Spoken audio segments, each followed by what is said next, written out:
Hey guys, what is up? Welcome back to the channel. It is yours truly, Krystal Leandra.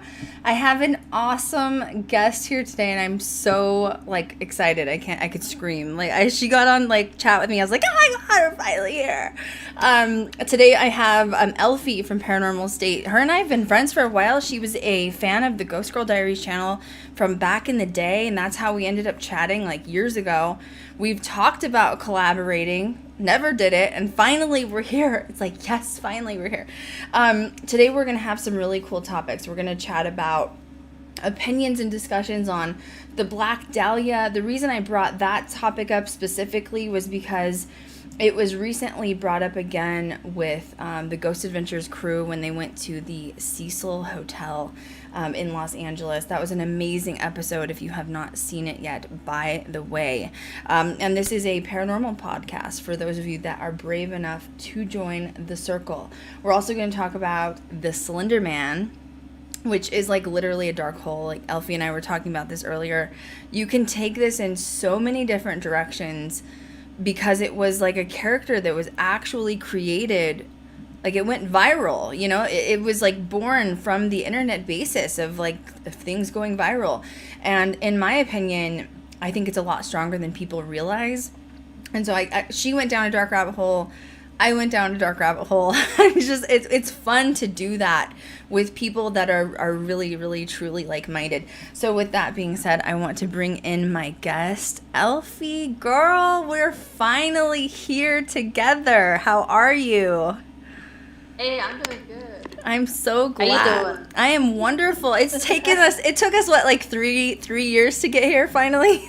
It took the planets had to line up or something. It's so true. It was perfect timing, astrological timing, and then I messaged you in December, I think, and I think I texted you and I was like, why don't we just rip the Band-Aid and just do it? And you were like, all right. You were so chill about it. Let's do it. So here we are. So when did you start watching GGD? You got into Ghost Girl Diaries a minute ago.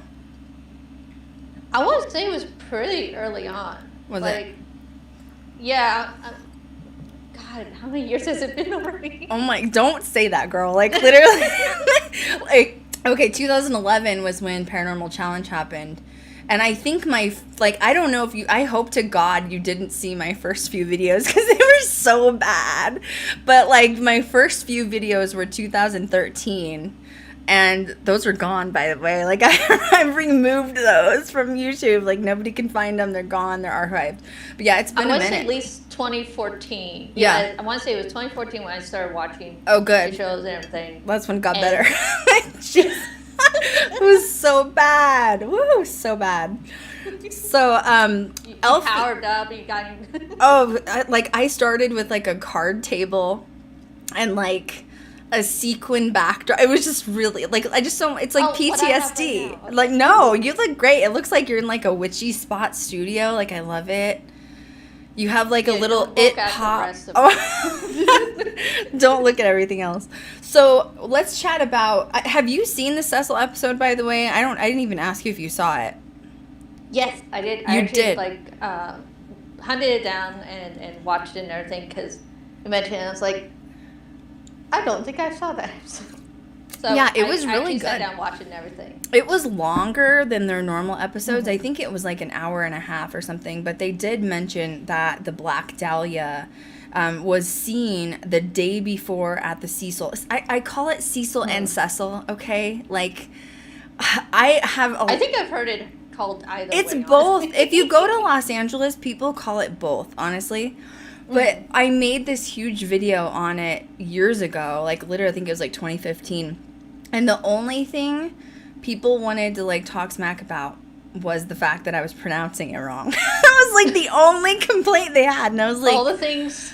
I was like, literally, I'm from Colorado, man. Like, Cecil, potato, man. Like, I don't know. You know? Like... they were all over that place in the show, too. Like, they just, like, they did the tour. They went everywhere. It was amazing that they had access and it was shut down for the whole thing. Like, I'm so jealous, honestly. I was actually invited to be on the episode from the producers. And that's something I'm going to talk a little bit more about in my YouTube video. But the producers that work with Zach and the Travel Channel, they know that I have also been trying to get in that hotel for literally years. And the reason I think they finally got in, honestly, is because we're in a damn pandemic. Like, literally, I don't think they would have gotten in.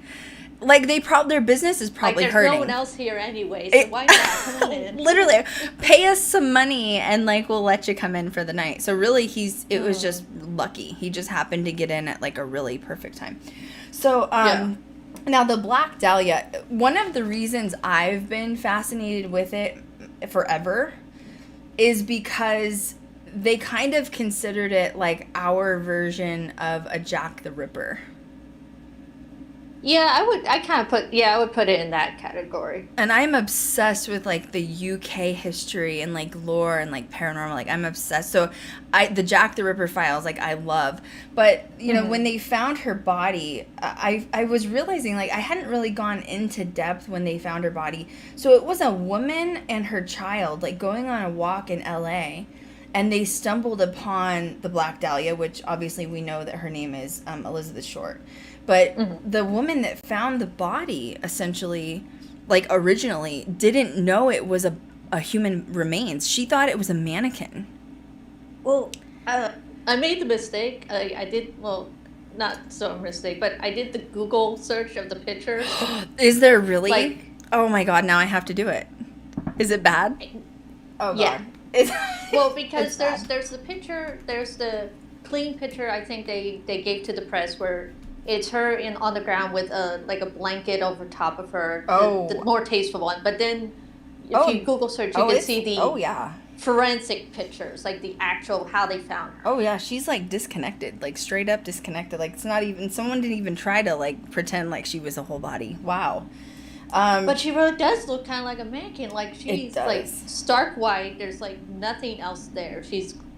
There's no blood, nothing. She really does look not human. It doesn't. It looks fake. But I guess the mortifying part behind that, too, is that someone did clearly do the actual crime elsewhere. Mm-hmm. Which, I mean, I don't really want to go into that because that was a Ghost Adventures episode. They did go to the supposed murderer's house and, like, capture evidence. I don't know. Like, we can't really point any fingers unless it's, like, indefinite, and we can't really decide that. But obviously, there was 0 blood found at the crime scene. Which means wherever she was murdered, she was, like, completely drained of, like, her of everything. And that's, like, wow. Like, I guess when I'm, like, talking about true crime and, like, documentaries and stuff, I think of the time and patience that it had to have taken to do these, like, horrific crimes. Well, yeah, because when you look at it, that wasn't a quick job. That was very precise and very detail-oriented. And I think in the report, they found like a smudge or 2 of blood off of the scene, but yeah, she was pretty much bloodless. Completely, and like all fluids were gone. Mm-hmm. And then she'd had the gash in her face as well, and it was very much like, I mean, I've read through the case files, and it seems to me like you would have had to have a serious background in medical in order to do this.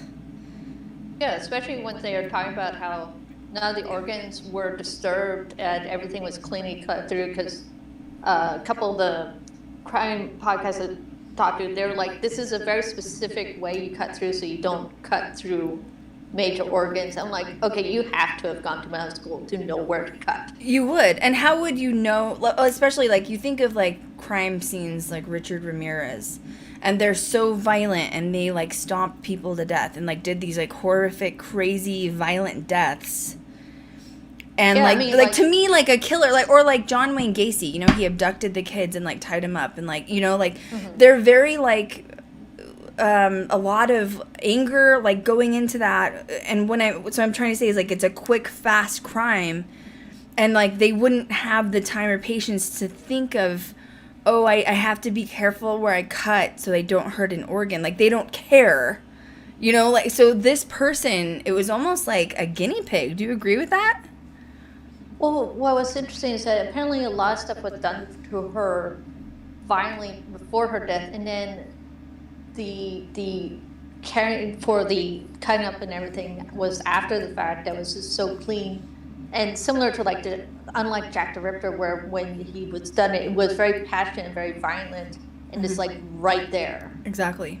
Well, they think she had to have been murdered in some sort of like a bathtub where it would have drained out, which is just horrific. I can't once again, the patience for somebody to be able to do that and to watch it as it's happening is just mind blowing to me.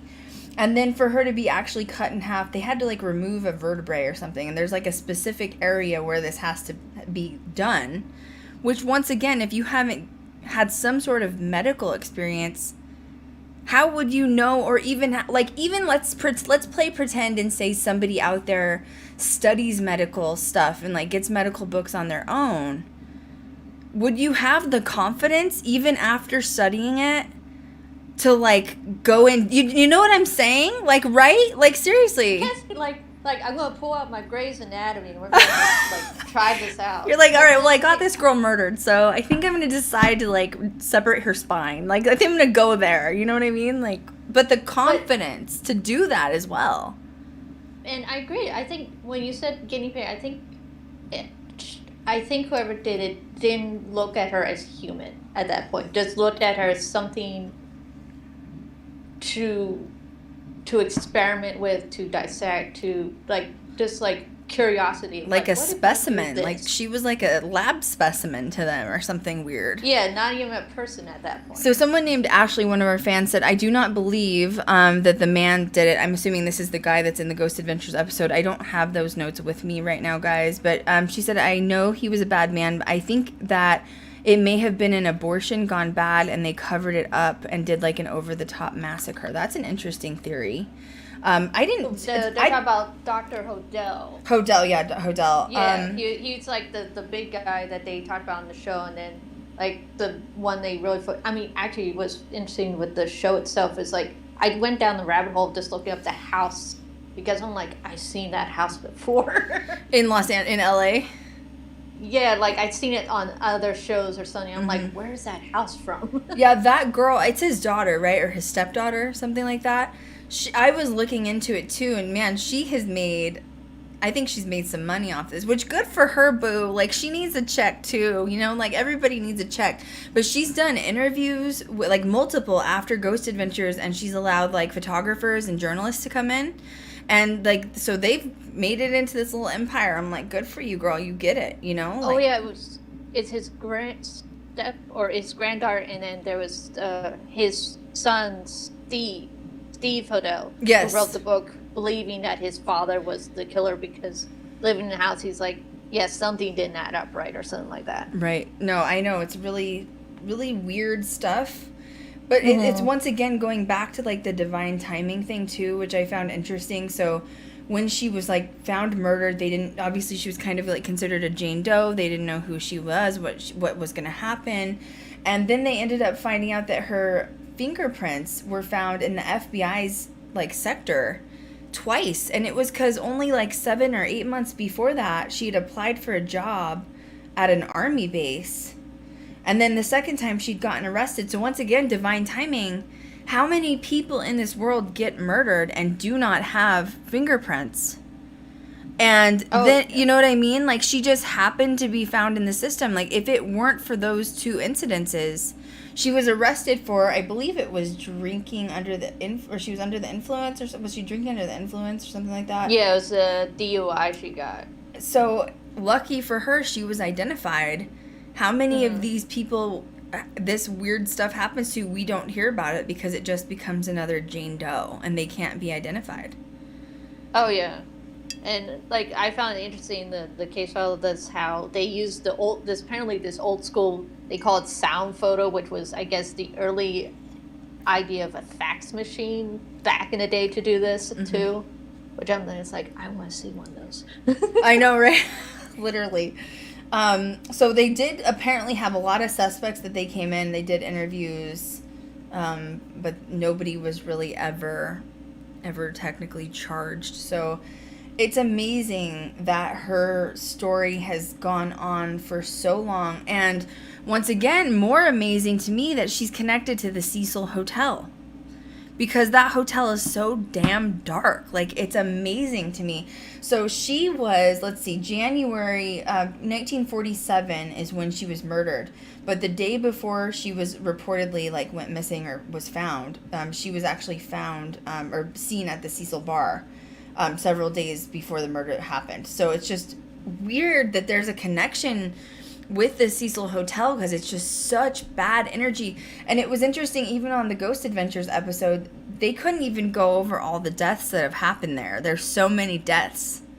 Like, they didn't even... between the murders, and then the suicides. Right. It's like one after the other. One after the other. The suicides seem to be the strangest for me at Cecil because they literally just jump out of the window with, no question. All of it. There's more that Zach didn't even talk about with Ghost Adventures that you guys didn't even see. And they just jump out of the window. And, there's been a couple times where they've killed people on the street below. The one girl fell on the marquee, which is oh my God, what a painful death. Can you imagine that? Oh, no. The metal, it's slamming it. Oh, no. That just sounds horrible. Now I'm going back into my notes here. Black Dahlia. So they were on season 12. So the Black Dahlia house, which is in Los Angeles, was on the season 12 premiere of Ghost Adventures, if you guys are interested. I just wanted to kind of do a little bit of extra research and chat about it before. So 1947, so the major incidences that happened around her being seen there at the Cecil in 1947 was the Dorothy Purcell. That was when she was found murdered, or with her boyfriend, right? Is that... No. Yeah, she's the girl that was with her boyfriend and the shoe salesman. Yeah, the one that she threw her baby. Oh my God. That was just...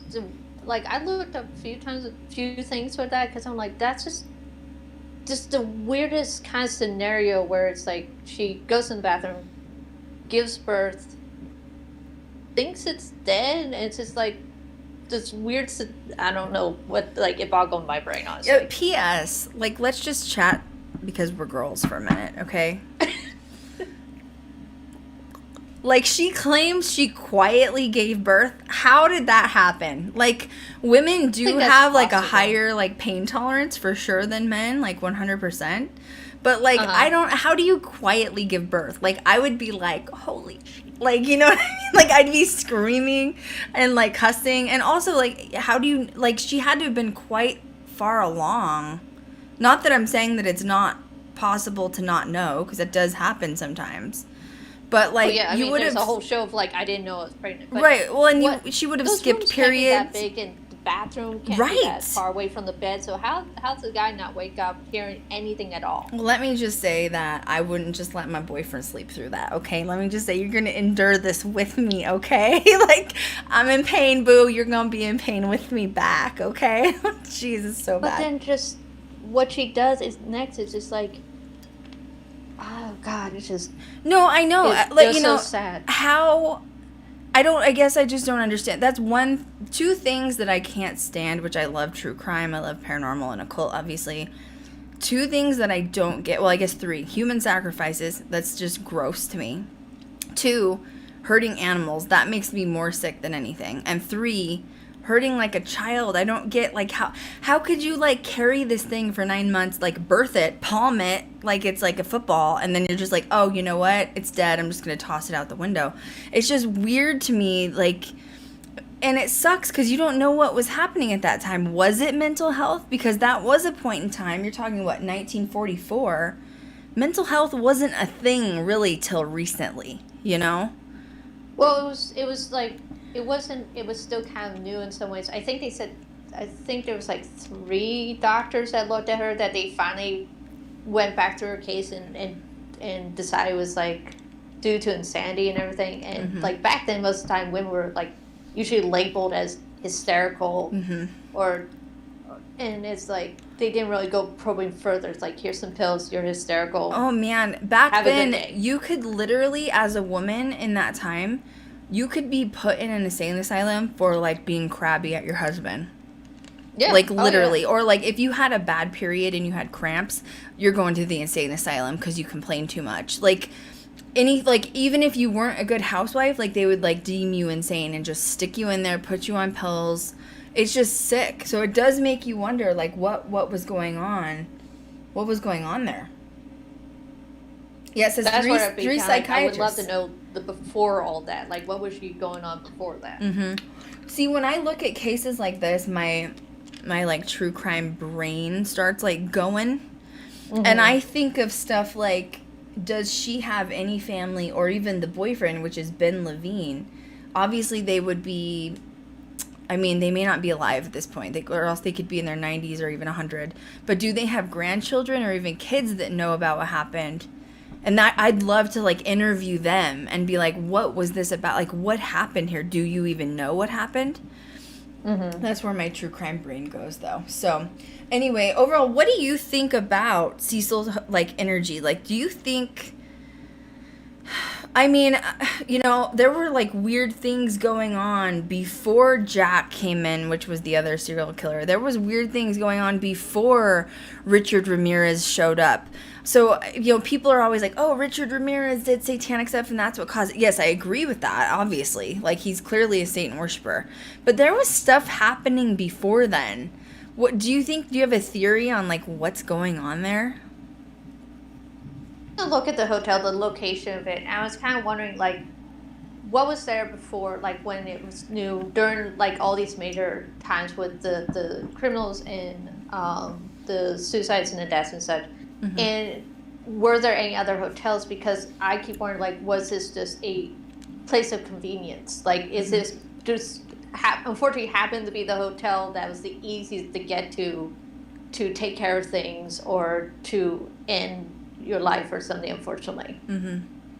Well, I wonder if it's just, well, that's a good point, saying, could it possibly be like a ley line? You know what I mean? Like, I mean, not a lot of people believe in ley lines. I do, because I think anything is, like, I think that when you've been in paranormal as long as, like, Eilfie as well, like anything could happen, okay? Like literally, like there's like nothing's off the table, you know what I mean? Like you can't really be a skeptic, but I think it's almost like one giant portal in some way. And then you do get Richard Ramirez involved, and then Jack, who wants to mimic him, and you're just making it 40 times worse. Well, and also just like looking at the Black Dahlia case in general, I found it interesting looking, because I think around the time when this case was going on, I believe the LAPD apparently was starting to be investigated because there apparently were a lot of deaths in LA that were not being solved, and so they were looking into them for like basically crooked cops and everything. And it's this fascinating kind of Jekyll Hyde of this area of, you have the Hollywood trying to present a very clean Hays Code upstanding society, but then you also have the underbelly of all the strange fringe stuff and all the dark stuff that also happens just under the surface as well. Well, and if you're talking about it being a portal or like negative energy magnet, whatever you want to call it, have you been in that area of Los Angeles, which is like Skid Row area? I don't think I mean, that's pretty far south. It's like in city, like LA. Like you've probably been on like LAX side, like Santa Monica side, right? Like Hollywood side. This part is like in like downtown LA, like kind of by the courthouse. Like it's down there. And it's just like, it's not just the Cecil, it's the whole area. So if it is a portal or a ley line, it would make sense because it's a good, probably somewhere between 5 to 10 blocks that just the area is not good. And it's just not good. Because I remember they were talking about, like, this is the area you don't want to be in at night. And don't want to be walking around alone at night. Producers will say, if you fly in, as your producers are like, so you don't want to go east of this or south of this. One time I accidentally drove into Compton by myself, and I was in like a convertible.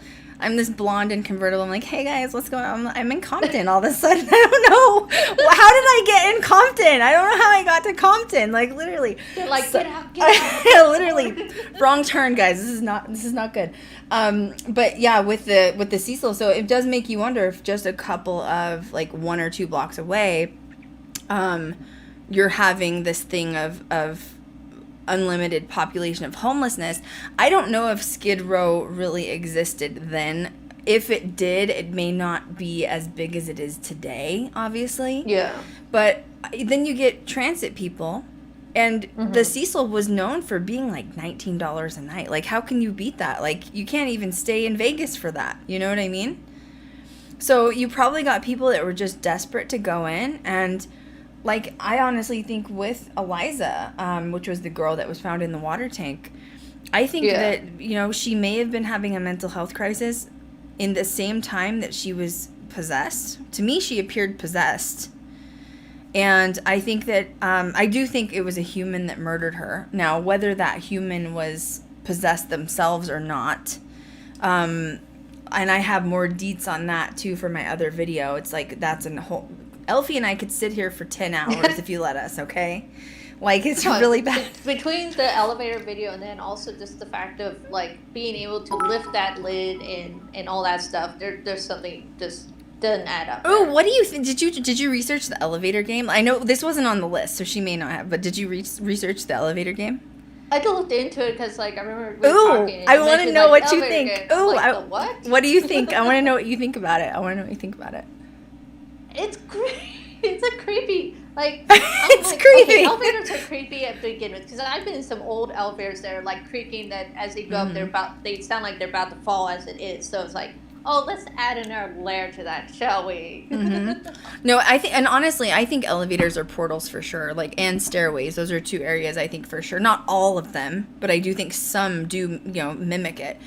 Well, the energy. I mean, especially when you get the stairways going up and down. You know, people up and down and the energy flow and everything. Exactly. And people just doing whatever they're doing back in the back and everything. Some of the most predominant paranormal experiences I have ever had, I've been like alone or like with family or friends, and it's in hallways.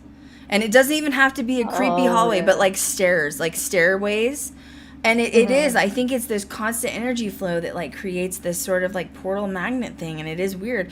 Same with the elevators. You have a metal box, like literally, that you're standing in. Like, I don't know how much more of a portal you want. Like, it's literally a portal. And it's powered by electricity, which is EMFs. And it just goes up and down and up and down. Like, I mean, it's an actual portal. Now, I went on a forum. I don't recommend this because I was literally on said forum for like maybe 2 hours, like reading everybody's comments because I was like going down a dark hole. But there were some people were saying like, oh, the elevator game doesn't work if you do it with more than one person. And then some people were saying it does work. And then some people were actually talking about what happened to them when they like got to the other side, I guess. I don't know. Jeez. Now, when you read the directions of the elevator game, a concern I had was they did not give Zach the full directions. Oh, did they give like him like the short notes? Like, yeah, they did. They gave him like a quarter to half of the notes, and I was like, if he would have gotten stuck up there and his phone wasn't working, he would have had no idea how to return home. Like actually, it's so bad. So I don't know what PA was on set that day, but you need to like let that person go. You know what I'm saying? Because he could have gotten stuck in a different realm. Do you think the elevator you need game... the out. You need to be able to have the out. Yeah, like they had the like how to do it, but they didn't give him the directions on how to return. Like, jeez, I was like, oh my god. They're probably like, it's Zach. You can figure it out. Yeah, he'll be fine. Well, it says when you reach the top floor, like if it works and you're on the elevator with this girl or whatever, that you reach, it's like a parallel universe essentially. And it looks like dark and like the lights are out, but you see like a glowing red cross like in the distance. And I was like, yeah, and if Zach would have seen that, he'd been like, ooh, pretty glowing red demonic cross. Gotta go towards the light. And like no one ever would have heard. No. Nobody would have heard from him again. It would have been over because he didn't have the return directions. I would have been hanging up on it so fast. Go, oh hell no, nope. Mm-mm. See, now I would have tried it, but I would have made someone go with me just to make sure. Like I just need to make sure. Yes. You need the buddy system. It's true. It is so true. Okay, should we talk about Slender Man? Because I feel like this is definitely a dark hole one, like for sure.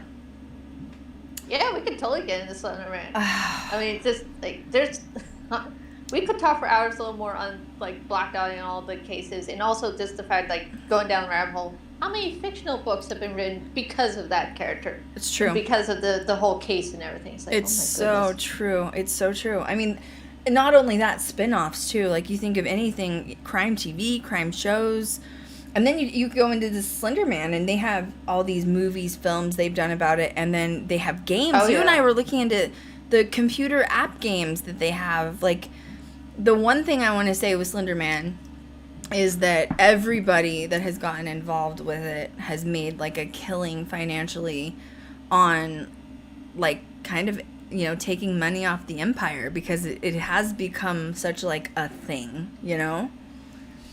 I mean, if you look at it, it was a very simple framework to start off with. Mm-hmm. And then you just kind of throw a few more things on it. You can really build from there. So it wasn't like very complex to begin with. I mean, it started off with 2 photos, I think it was. 2 photos. And it's like, here, have fun. They think the author, the guy that started it, which I have his name somewhere, but I have notes for my notes because they actually call him Slendy is what his name is. His nickname is Slendy to people that really love him. They think that the original author that started it was basing the writings off of H.P. Lovecraft out of one of his story like creations, which is interesting because if you're a para person, you love H.P. Lovecraft, obviously. Slender Man, so he was developed or created in 2009 by this guy. The author is, I guess it would be considered a ghostwriting name. His name is Victor Surge, so nobody really knows who really started it, but the guy named Victor Surge started it in 2009. The Slender Man, he's depicted as a thin, unnaturally tall humanoid with featureless head, so no face, no eyes, no mouth, and a face that's wearing like a tall suit and like a black hat. So Yeah. I just love this. Like, literally, I just love this story. Like, Eilfie and I were touching base before we got live, and it's like, she's like, I went down a dark hole, and I could have gone so many different directions with it, and it's so true. So he starts out as a fictional character, but, you know, as we know, there was, like, the actual Slender Man, you know, attempted murder that happened in Wisconsin. So the question is that if you get potentially millions of people across the world believing in this fictional entity, does he become real? I mean, what do you think, Eilfie? I think this is very interesting because, like, I've been a huge fan of, like, thought forms and the concept of thought forms and the poor guy's idea in the paranormal, because just the idea of us being able to basically generate our own ghosts. And this thing has been going on for, like, almost a decade now. Mm-hmm. And you have so many people putting so much energy and obsession essentially into this character, and it started off, like I said, very simple framework, Mm-hmm. and just has been building up on top of that. Mm-hmm. So I could totally see the possibility. The only problem I ever see is, like, every time we see videos of, like, Slenderman Con video, it's just another CGI. footage, Yeah. AR scenario. Yeah, I don't know if I really believe the quote found footage that's on there. Now, I watch it because I just love it. Like, even if it's CGI, like, I want to see it because I just love creepy stuff. But, you know, Kat and I have had this theory, getting Ghost Girl Diaries signed. We would love to go to the actual forest that he supposedly resides in, which is in Wisconsin. That was what was written, like, through this whole era of Slender Man. I think that if you went into the forest, obviously no expectations of actually seeing him, maybe other than a shadow, I do think that you would get, like, EVPs of, quote, whoever the Slender Man is, because I think that many people have created this character, and so I think on an energetic level, he exists somewhere.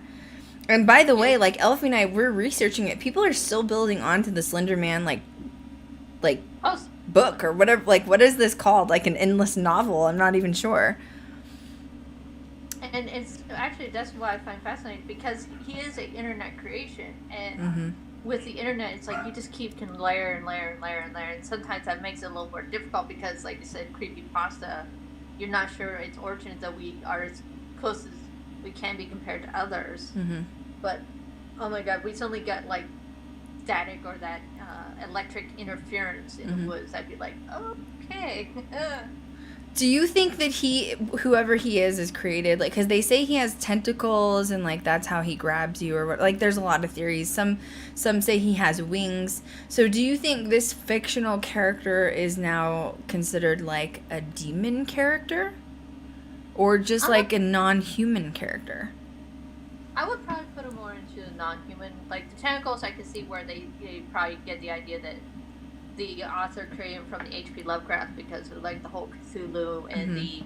also the interdimensional being of him, because with H.P. Lovecraft, it was always a mix of either demonic or actually just interdimensional monsters that drove you insane, and that seemed to be his bag of tricks, was him luring children and then kind of driving them nuts and getting them to do things, or just taking them away entirely. Yeah, sort of like puppetry. Like, he's puppeting these kids to do his dirty work, in a sense. And that even talks about, you know, going into the case where two girls lured another girl into the forest, claiming that they were being told by, quote, Slendy to create this, like, heinous murder, and that was how essentially they showed their which is very satanic, honestly, is like doing a human sacrifice to show my power to you, or I'm giving myself to you. It's essentially a human sacrifice. So I can see where people can see the satanic / demonic side of it. But I really think he's just something that developed. I think it's a very earthly plane thing of an energy that was literally something that went viral and then turned real. Like, literally, the internet went viral with all of this energy, like, millions of people, and created it. And this girl, the girl got away, essentially. If you haven't seen the Slender Man documentary that's based on a real story, it was an HBO documentary. It was so good. It was so good. The girl got away from the other two girls, but the other two girls were charged with attempted murder. One got off a little bit easier than the other, but the other girl was sent to a mental institution where she was diagnosed with schizophrenia. And a lot of people were like, oh, it was caused by the Slender Man. The Slender Man gave her schizophrenia. But if you listen to the documentary, she has several family members, generationally speaking, that have the same mental illness. So unfortunately, she just probably wasn't treated with it. Now, do I think that, like, she claims still today, even medicated, that the Slender Man visits her in dreams and, like, visits her. I still do believe that. I do believe that. I think it's like paranormal. All paranormal is a revolving door. You open the door once, it doesn't shut. Mm-hmm. You open the door to experiencing Slenderman, whether that's through, like, summoning. Like, you and I were talking about, these people are in their houses. Like, you've watched videos where it went viral. These people claiming that they summoned in the Slender Man, and now they have, like, wicked poltergeist activity through their house because of it. I think, well, unfortunately, I think with them, they hyper fixated on this figure because when it happened, it was like at the peak of the internet interest of the Slender Man, and I think sadly a lot of these people use this character as a escape because, like, with them, they decided to sacrifice a friend because they felt like if they did this proved their loyalty to Slender Man, and then he would take them away to his house in the woods, and they just had this need to. It was almost like a Peter Pan moment of, like, we want to go somewhere else that's not where we feel bad right now, essentially. Well, even like you mentioned earlier, Pied Piper sort of vibes too, of like he is the leader. We must do and follow what the leader says type of thing. Yeah. Another one that I found, I was kind of comparing when I was researching this, is these people on the internet, if you go on these forums, like there's like some literal like hardcore like Slender Man fans. Like I'm talking like, you know how like we like ghosts and like dead people? Like these people are like the same with Slender Man, to the point where I'm just going to say it, it's a little culty. It's a little bit like a cult. Because, like, they may not have done, like, quote, sacrifices, but they believe this energy is real. Not all of them have necessarily summoned it in, but it almost makes whoever's that obsessed with it feel a sense of belonging. Is that what you got from it, from reading seeing everything, too? I think it's the sense of belonging. I think it's unfortunate that escapism, because from the looks of it, the age dynamic is usually preteens to teens, and they're already going through a lot as it is. And here's this focal point that they can use to latch onto, and this figure that could either help them, take them away from all their troubles, or get rid of what they feel is trouble. I agree. And I agree. Hyper focus on, and why they want him so bad to be real. Well, and that's part of like the cult mentality as well, because I mean most official cults are what's the word I'm looking for? Older people or older generations, right? And then most of the people that follow Slender Man are usually like young, like Eilfie was saying, younger generations of like preteens, teens who are in that like awkward hormonal stage. But either way, when you look at a cult, it's like I follow this person because my home life is so damaged, or because I don't have family, or I don't have friends, and I feel like I don't have a sense of belonging. So that's where I need to go. And then the cult leader to them is this Slender Man, and they're like, I'm going to do everything I can to like show my loyalty and love to him. And so it does make sense to me when I see these forums of where some people say, yes, it's culty, yes, it's like, it's a little satanic, yes, it's a little bit like these girls like doing a sacrifice. I can't even imagine luring my friend, like Cat, like Cat would follow me anyway though. Like if I went to a haunted wood, Cat would be like, let's go. No, but I can't imagine luring your friend into the woods, like with the preparation of like stabbing them to death, you know, like it's just, but like you said, these people that are getting involved with it are in a very vulnerable state of mind. Yeah. And I think that, like, not like when there's that loss between differentiation between fantasy and reality. I think that's why, like, in the case, the one is in an institution now getting help and got the brunt of the conviction, because I think she was the one who was adamant, like, we're going to do this, and then her friend who helped, I think, hesitated. Like, she wasn't quite sure, like, are you sure we're doing this? When they acted and everything. Well, thank God somebody had a brain, because it's like, well, and then the one girl, she did get stabbed. The one girl that was diagnosed with schizophrenia is the only one that did the actual act of, like, the stabbing. Once again. And the girl barely survived. From what it sounded like, there were, like, a few wounds on her that any closer would have actually, like, hit her heart. So she was very lucky that she was able to get away and find someone who could help, because there were, like, multiple wounds on her and everything. Just, it's amazing to me that she even escaped, because, I mean, really, how far, weren't they, like, 13 years old or something like that, somewhere in that age range? Theoretically, how far can you get?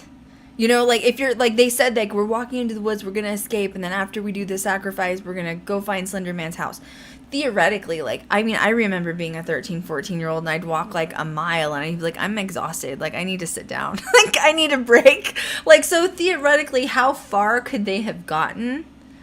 So thank God they didn't get very far, because I don't think that... So apparently, the girl that was stabbed ran out onto a road and just happened to see a car passing by, and they stopped and helped her. She's very... That would talk about divine timing. Like, if you don't think divine timing doesn't exist... Oh, yeah. No, she really lucked out that there was someone there to help her. Whoa! She was lucky. She was lucky. Well, and I also think that if you...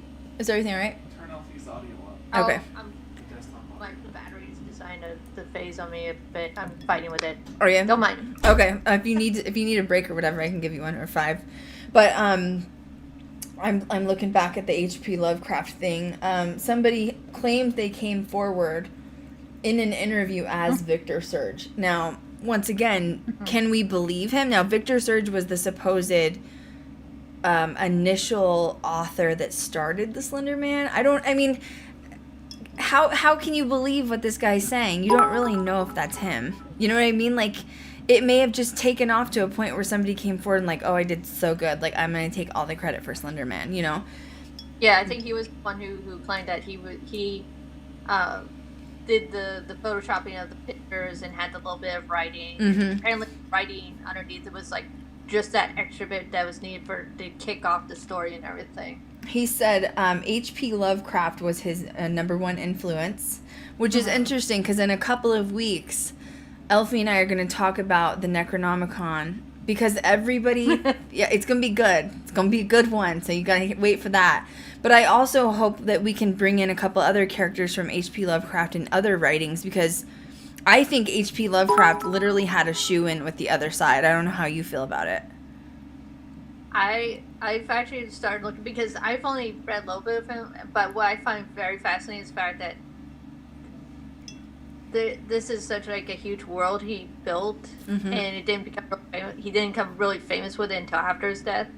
And from what I heard, he actually didn't really believe in the occult and weird stuff and everything. So to him to build that world and everyone kind of work off of that, and him being like, it's not really. Well, he's had roommates from college come forward that said when he would do some of his writings, he would be staring into a closet and he would swear he was seeing things come out of it, or like a world in the closet. And they said he would trance out, and that the next day they would ask him about it, and he'd be like, I don't know what you're talking about. I don't remember. So it's just interesting. So I think like there was points where, thank you guys so much for the bits. We appreciate you. They're cheering for us, Eilfie. Woohoo! But You're also trying to use character to begin with, like his history, like just looking at his bio alone is just like not even look at the stories, but his bio alone is just like he was an odd duck to begin with. Oh, he was. Well, so was Edgar Allan Poe, but like we are also odd ducks, which is why we like them. You know what I mean? Like, but it's true. It's interesting how they could create such a strange occult world. But at the time, they were not successful writers. Like, they didn't really become successful till way after, like, 19th century when their stuff started becoming more popular. Like, after they died. So it's interesting how that happens. Like, I think Edgar Allan Poe died, like, extremely poor and broke. And he was really sick, and he, like, died in his house, like, alone. He was, like, only had enough money for bread. And here he is, this, like, phenomena now of, like, everybody knows who Edgar Allan Poe is. So it seems to have that same path with writers. So this guy, the Victor Surge, who was the writer of the Slender Man, or at least the essential beginning of Slender Man, he also said that he was influenced by Stephen King, especially his short stories. And he loved Silent Hill and Resident Evil. And he said that his biggest other influence was Zach Parsons' The Insidious Beast, Stephen King's short story, The Mist. And he also liked reading The Rake.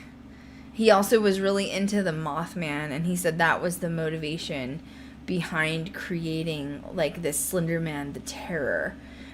He wanted to make it like the Slender Man never directly kills his victims.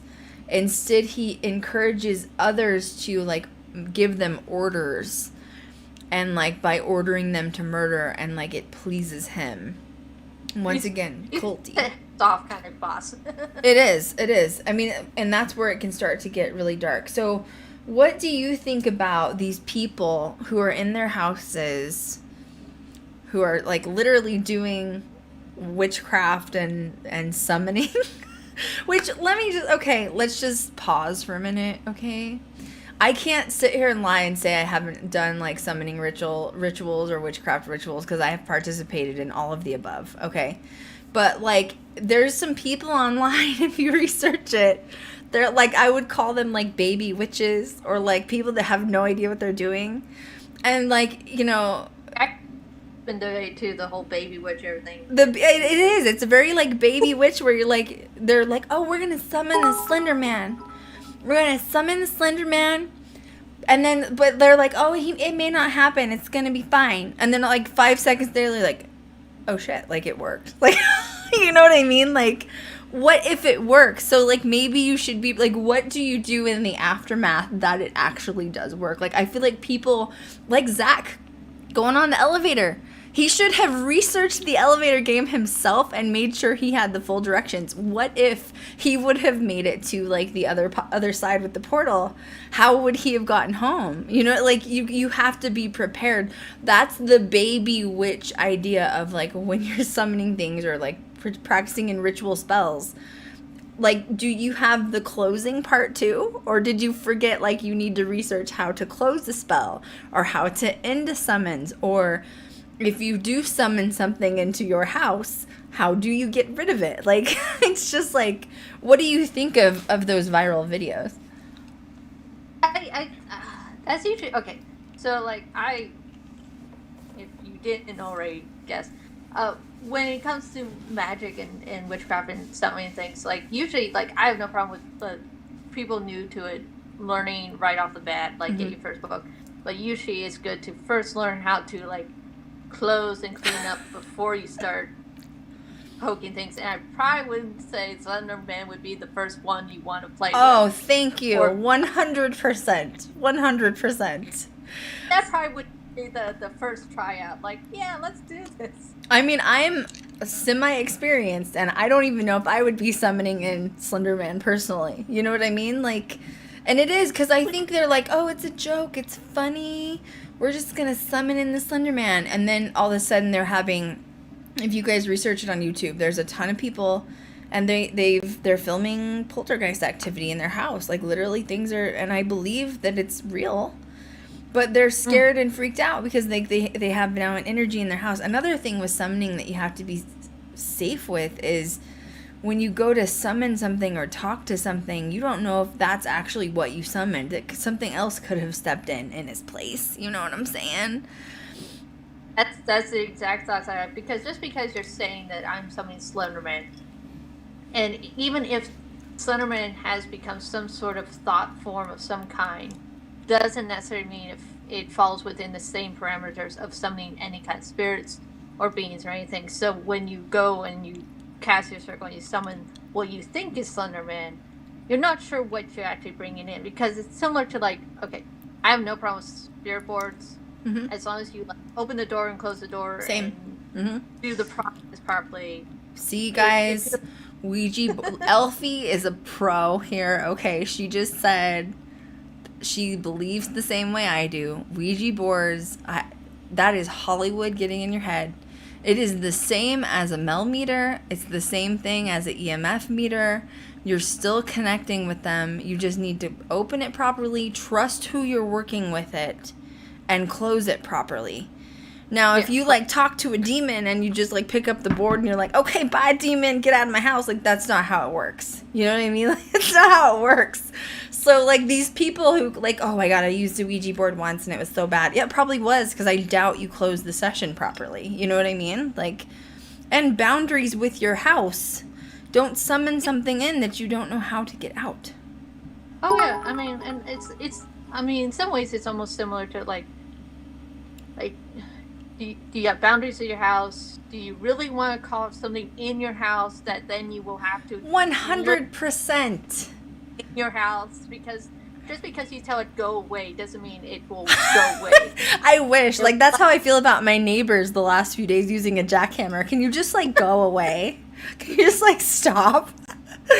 So, no, but it's true. It's the same thing. Like, it's like inviting an unwanted visitor in your house, like maybe an annoyed mother-in-law that you don't like. Like, it's the same as the Slender Man. You're essentially letting it come in, and just because you tell it to go doesn't mean it's going to happen. And it's crazy to me that it's so. But, you know, then you get involved with, if you're trying to expunge it from your house, you're talking about sage rituals, possible, you know, exorcisms, salt rims around the house. I mean, you could go on and on about it. But people never, for some reason, get their research to that point. And I feel like that's, like, a really big step that people are missing here. Like, you know, you can be a skeptic, fine. Summon it in, fine. But what if it does work? Then what are you going to do? You know what I mean? And these people are just freaking out about it. There was an interesting story I saw on TV the other day, and it was, why am I laughing? I feel bad. I laugh when people get trauma from poltergeist, because I'm like, well, why are you letting it follow you then, you know? But this guy was like, he had all of this evidence, and, like, it was real. Like, he was scared. He'd had, like, a kidney transplant. And I'm like, why hasn't this guy gotten, like, a priest in there? Like, what are you doing? You know, like, he moved houses. It was still following him. He has evidence. Take it to the archdiocese. Like, what do you... And he's like, I've just gotten to the point where I'm living with it. I'm like, you've had a kidney transplant, boo. I think at this point we need to call in for some Jesus, like, quite literally, you know what I mean? Jeez. That starts setting some ground rules. You'll be like, okay, so since you're not paying rent, we're going to have some rules here. It's so true. I do not. So how do you have you been followed home before? And if you have, how do you handle it? I'm not sure, actually. I mean, I have stuff in my house, but I'm pretty, like, chill with it. So if something probably... I'm chill with it. Eilfie's like, I like my ghost, like, you know, they're my ghost roomies. They're cool, actually. Like, as long as they follow the rules, as long as they don't cause trouble, as long as they are polite and everything, fine. But as soon as they start trouble, it's like, you're out of here. Right. And also, I ward my house. I know better. I ward my house. I do too. Ward. Yep. You can't... done. Mm-hmm. Yep, I do the same. I do salt rims around the house and sage rims, and I do a little spell around my house because I get followed home, and sometimes you have to redo it again, you know? So it's dangerous when people mess with things that they don't know how to control, or I don't know. What did you think of some of the poltergeist activity on those videos? with Slender Man? I think.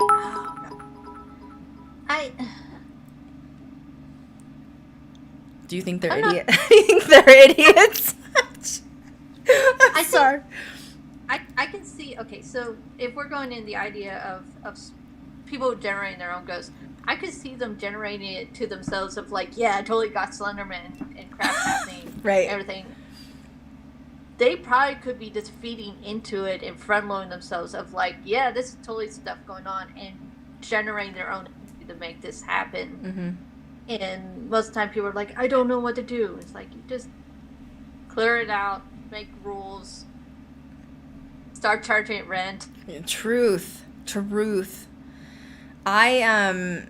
We have Kat mentioned about Zozo too. I'm just making sure I'm catching up on. I know Zozo. Oh man, that was 2020. We're not going to go backwards. Okay, we're moving forward. All of 2020 was Zozo. Okay, like the whole year. We saw a brief glimpse about a week ago, and we're just done with it right now. But yes, I agree. So not Slender Man, but poltergeist activity, in my opinion, can also be caused by energy that you're emitting yourself. 100%. And I'm not saying it's not Slender Man or maybe a combination of both, but I know somebody personally, very personally, who's actually on this stream right now, who creates her own poltergeist activity, and her name is Kat. She does it a lot. Like, if she gets, like, she's an Aries, so she's, like, really fired up, you know what I mean? Like, if something triggers her the wrong way, and it's in my house and in her house, like, when she comes to visit, she'll stay, like, a month or two at a time, but she'll be walking through the house. If something sets her off, her Aries just goes through the roof, and, like, we've had cabinets open and shut, and then, like, doors slam shut by themselves.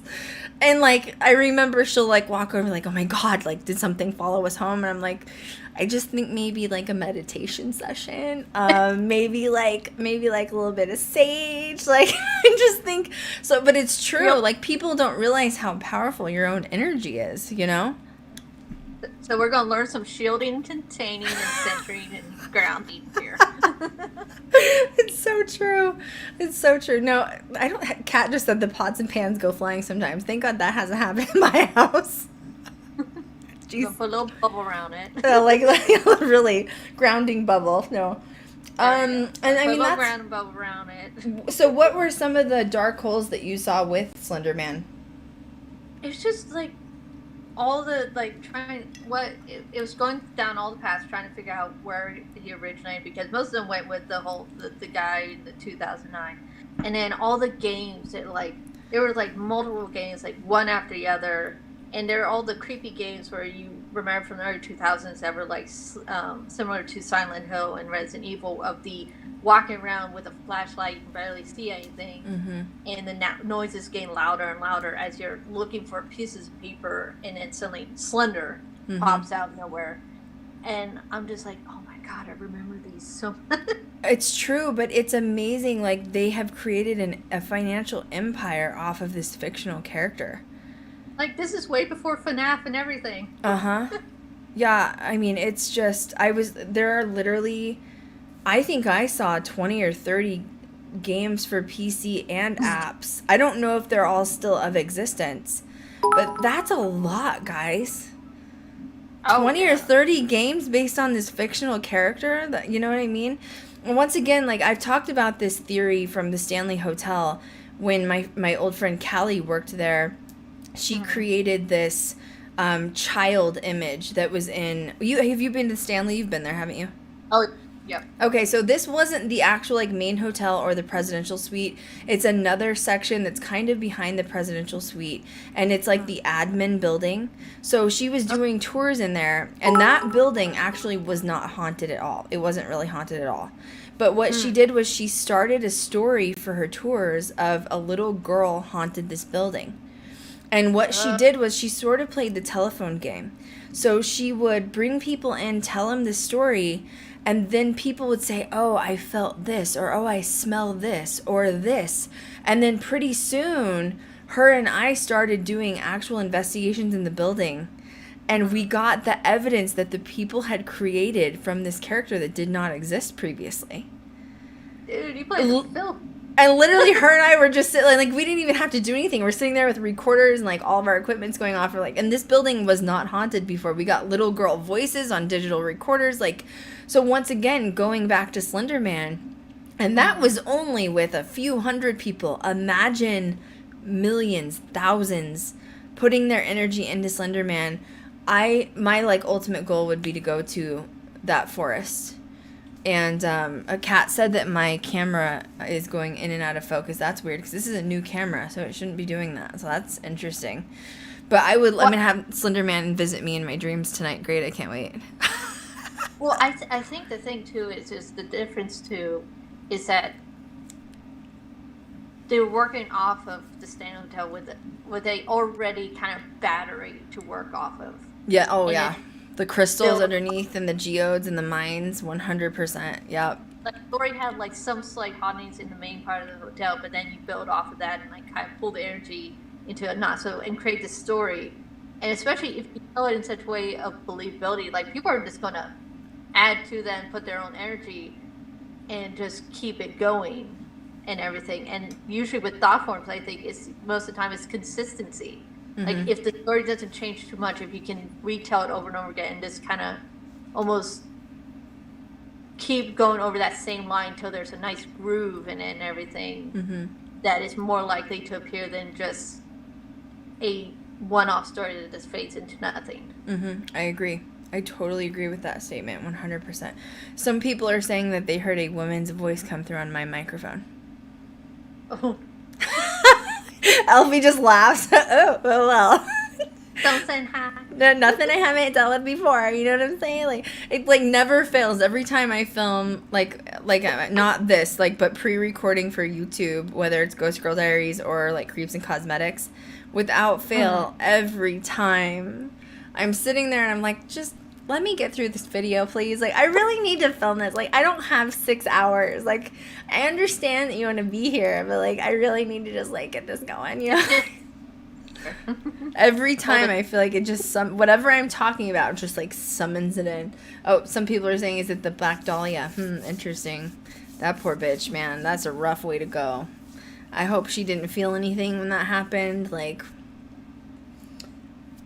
woo. I hope she fought every moment of the way. I hope she fought him. Well, in the 40s, too, like, women were taught to be so, like, prim and proper. And, like, you can just tell by her photography of her photos. She was, definitely the pinup. You know what I mean? Like, she was the pinup girl. And she was gorgeous, like, striking. And so, who knows if somebody happened to dip in to find her and just decided they wanted to keep her for themselves eternally, essentially, you know, whether it was the doctor or not. I'm not sure. I hate to point fingers after death, and here's why, because they've done it with Lizzie Borden, and I'm not saying that it didn't happen, you know what I mean? The Lizzie Borden thing is, they have done like, psychics have come in and they've done a lot of seances and Ouija board sessions, and they're saying that Lizzie has come forward and other people that the father was, like, molesting her, and that was why she butchered him. And I don't know. I feel like that's a really brash, allegedly, you know, like, afterlife. And same with, like, this guy with the Black Dahlia. I'm not saying it didn't happen. I think it's a great theory that this doctor was the one that murdered her. I just feel like they're not here in this life to represent themselves. What if they didn't do it? Wouldn't you feel bad if you're accusing someone of, like, literally slicing somebody in half? So I guess that's me playing victim's advocate. I mean, technically that's right too, right? Like, technically, I am the victim's advocate for the dead. That's who I represent. Jeez.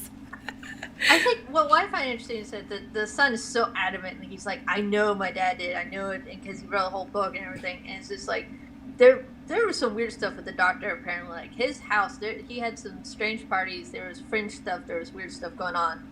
And I think unless there's hardcore evidence, like, he was a suspect, it's one of those, it's kind of hard until there's evidence comes out, like, yes, 100% sure, we're not. We can only speculate, really, of, like, this possibility. But when you look at the crime scene itself and what happened to her, it's like it was definitely a crime of passion. Like it was not. And also, in some ways, it's like it makes you wonder, like, was this person's first time? Right. Like, I don't think that maybe it was not their first kill, because they were very precise in how they did it and how to make sure there was no evidence and everything to connect towards them. And then they taunt the police and the media and everything with the letters and everything. Mm-hmm. I know. It's really... There's some of those cases, paranormal or just true crime, that just stand out to you because they're so different. And to me, the Black Dahlia is one for sure, because the way the murder happened, where we don't know, and honestly, like my true crime brain just goes when I talk and like think about that crime happening. And even if she was in a tub and she was murdered in the tub, which, you know, drained her of you know, what was in her body, and they still had to pick her up piece by piece, put her in the trunk of a car, whatever. Like, how did one do that? How does one do that? Did they put a tarp down? Did they just not give a shit? You know, like, how did they do that? They just put her in piece by piece and, like, took her to a field, and they're like, this is a good spot. We're just gonna... And then when they take her out, do they, like, just throw the piece? Like, and she didn't look like she was thrown. She looked like she was placed. So it was... Yeah. It was weird. It's weird, man. Like, murderers are weird. Murderers are weird. What's your favorite paranormal murderer, whether it be John Wayne Gacy or Richard Ramirez, or like, do you have a favorite one? Not via their crimes, by the way. I don't mean like, ooh, I love that crime. I just mean like one that just sparks your interest more than the others. I would definitely be in the field of the whole Jack the Ripper stuff, just because I swear every 5 years or so, someone has come out with a book of like, we have solved the case. We have figured out who it is. We know who it is now. It's like, sure you have. Okay. So my friend, it's interesting you brought that. My friend is a detective in the UK, and he has access to the original case files. So he has told me that nobody has ever taken the time to take the case files and like actually try to trace them with like modern day, like, you know what I mean? Like being in a modern day. So him and I have always said that when I get a series, I'm going to go over there. He's going to give me the case files, and he's going to go with me as the like detective, and I'm going to go as the paranormal investigator. And we're going to see if we can like take the trip of like Jack the Ripper and like walk the footsteps, because he thinks you could figure out who it is, but he goes, nobody has ever just taken the time to really do it in like the modern day, because he goes, all these other cases come, you know, every day there's crime every day that you have to deal with. My favorite would have to be, which honestly they're not, years ago I would have said a different answer, but Ed Gein. Oh, yeah. Because I think he is misunderstood. And I know that sounds dark. I'm not standing up for a murderer. I think that he's just very misunderstood. I think that his persona created celebrity-wise, you know, with like the Chainsaw Massacre, like all the Psycho, all these movies that were made about him, portrays him to be this like really powerful, overbearing guy, and he's gonna take you and he's gonna skin you and eat you, you know what I mean?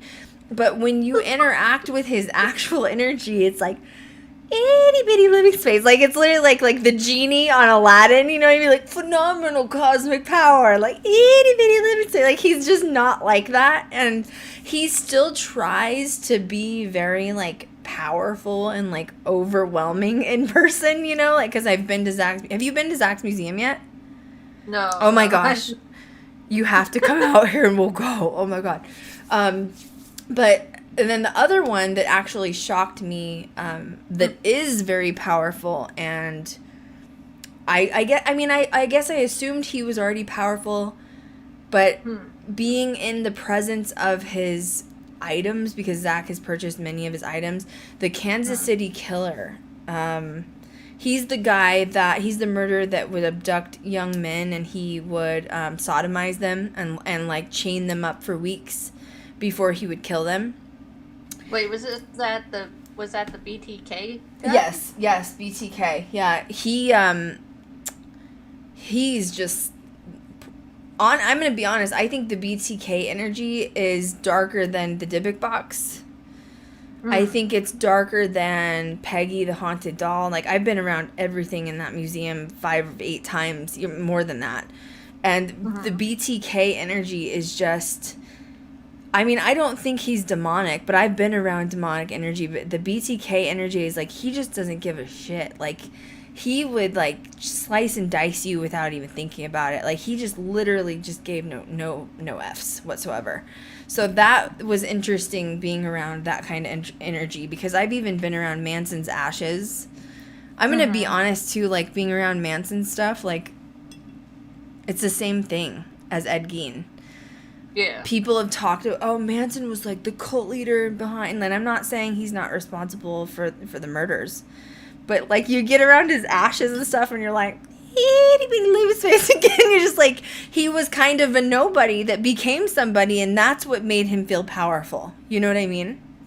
Well, he knew how, like, he was not a big guy from my ear. Like, he was a short man, but he knew how to present this aura about him. Like, he knew how to radiate a sense of power, and he knew just what to say to get someone's attention and to hold their attention and everything. And I think maybe also with, like, the BTK,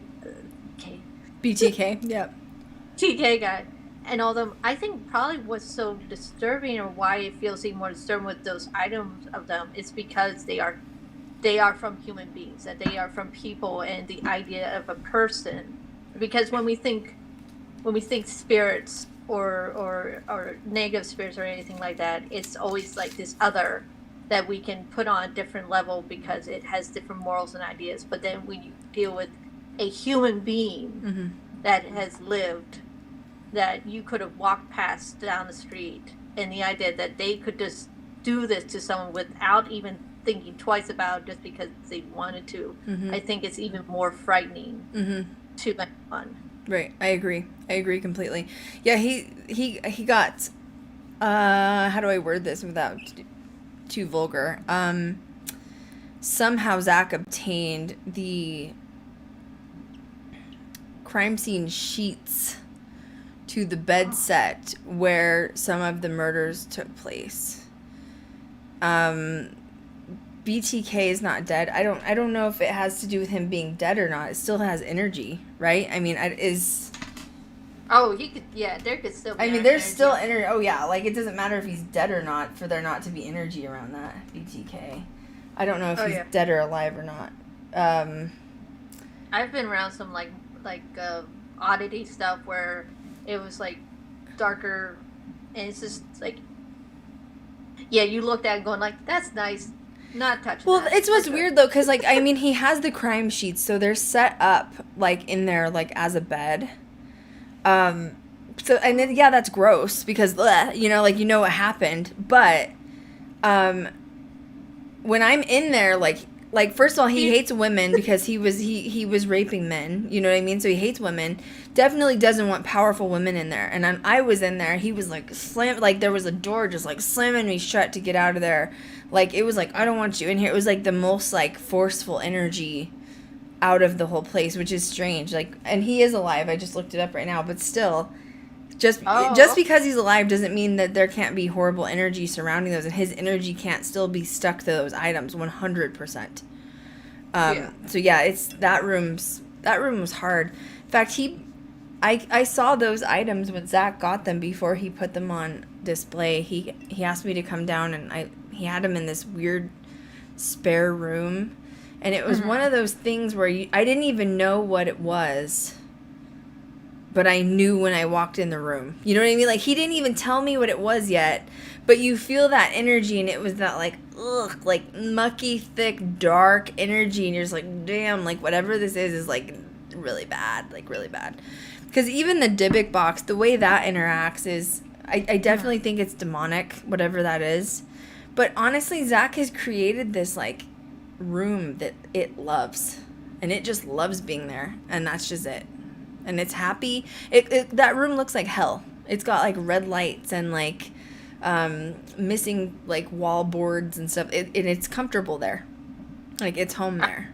And there's like, I'm good here, leave me be. Yeah, it's like, I'm good, leave me alone. Oh my gosh. Does anybody have any questions that you guys want to ask regarding like any of the stuff that we've chatted about?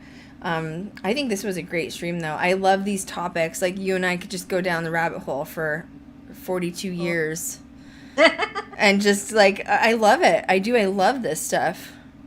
Oh, I mean, I was going down the rabbit hole with the true crime because it's like, it's interesting also just the true crime, the crossover between true crime and paranormal, but the true crime community, because you have the true crime fascination in the cases, and then you got the oddities, dark stuff, and then you got the darker stuff and everything. And it can go the whole spectrum of like,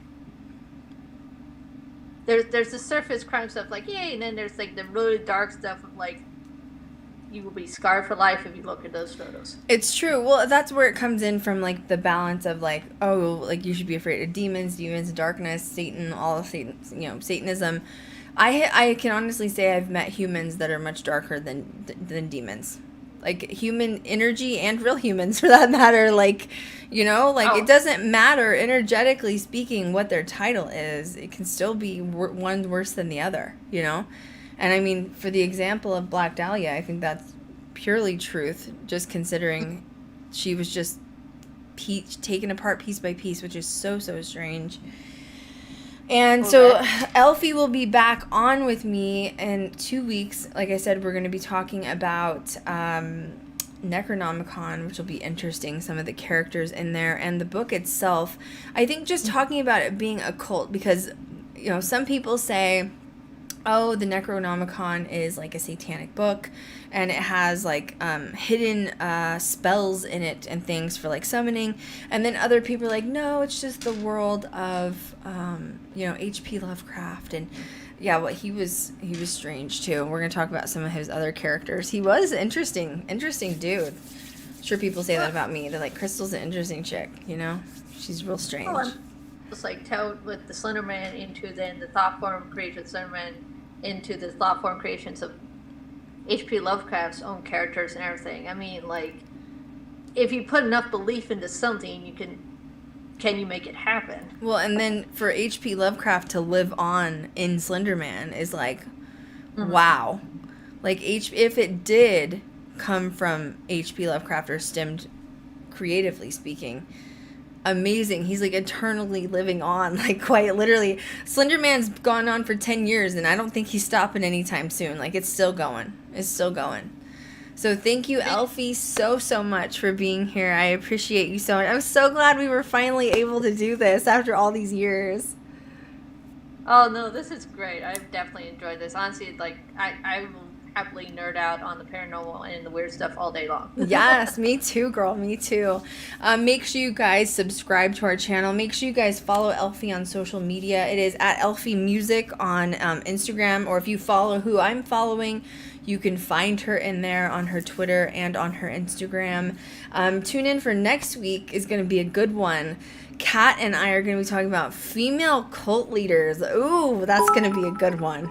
Except we're going to go into a real dark hole with that. And Eilfie, once again, thank you so much. Thank you so much for being here. Thank you. I'll go ahead and let you go, Eilfie, while I do my outro. It's been a good stream. I'm really excited that I have Eilfie coming on once in a while. She's awesome. Like I said, we've been friends for a while, and finally we were able to do this. So make sure you follow all of us on social media. Stay up to date on future streams, like I said. And if you guys have any questions or whatever, hit me up on social media as usual. Any topics you want to hear, make sure you hit us up on that. Go to Ghost Girl Diaries, Instagram or Facebook, or YouTube's up and running, everybody. YouTube is up and running. That's my final announcement.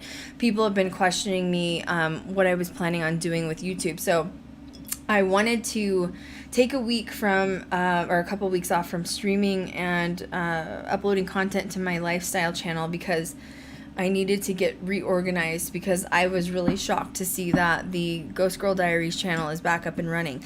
I know that I had mentioned before that it was going to be, I was going to run a YouTube ad for the channel to see if it revived it. I didn't even have to run the ad. It just did it on its own. So I'm very I don't know what happened. I'm very grateful. I'm happy to be back. So I'm going to be doing some uploads on there. I have a bigger Cecil video from Ghost Adventures I'm going to upload on that.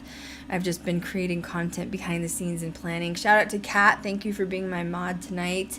Make sure you guys follow us on social media. Subscribe to us. Make sure your notifications are on for the Ghost Girl Diaries channel, which is youtube.com/C/Ghost Girl Diaries, all one word. Find us on social media. Make sure you follow us there.